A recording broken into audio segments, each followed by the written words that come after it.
27वीं तरमीम या फिर बदमाशी का सर्टिफिकेट। इकबाल ने कहा था, तू कादिर और आदिल है मगर तेरे जहां में है तल्ख बहुत बंदाए मजदूर के औकात।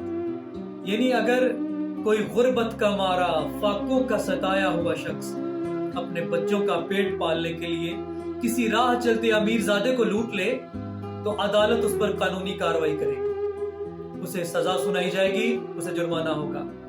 मगर इस 27वीं तरमीम में यह कहा गया कि सदर ममलिकत को उम्र भर कोई अदालत सजा नहीं सुना सकती, उसे जेल नहीं भेजा जा सकता।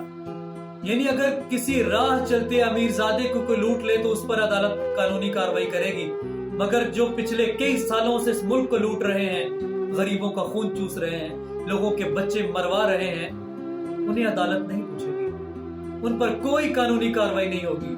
ये उन्हें बदमाशी का सर्टिफिकेट नहीं तो और क्या है। जिसकी लाठी उसकी पुलिस। जब तक इस मुल्क में मुसावात कायम नहीं हो जाती, यहाँ पे अदल कायम नहीं हो जाता, ये मुल्क कभी भी इस्लामी जमहूरियत सही मानों में नहीं बन सकता। 27वीं तरमीम या फिर बदमाशी का सर्टिफिकेट। इकबाल ने कहा था, तू कादिर और आदिल है मगर तेरे जहां में है तल्ख बहुत बंदाए मजदूर के औकात। यानी अगर कोई गुर्बत का मारा फाकों का सताया हुआ शख्स अपने बच्चों का पेट पालने के लिए किसी राह चलते अमीरजादे को लूट ले तो अदालत उस पर कानूनी कार्रवाई करेगी, उसे सजा सुनाई जाएगी, उसे जुर्माना होगा।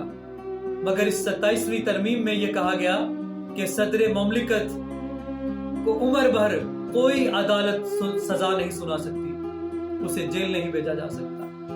यानी अगर किसी राह चलते अमीरजादे को कोई लूट ले तो उस पर अदालत कानूनी कार्रवाई करेगी, मगर जो पिछले कई सालों से इस मुल्क को लूट रहे हैं, गरीबों का खून चूस रहे हैं, लोगों के बच्चे मरवा रहे हैं, उन्हें अदालत नहीं पूछेगी, उन पर कोई कानूनी कार्रवाई नहीं होगी। ये उन्हें बदमाशी का सर्टिफिकेट नहीं तो और क्या है।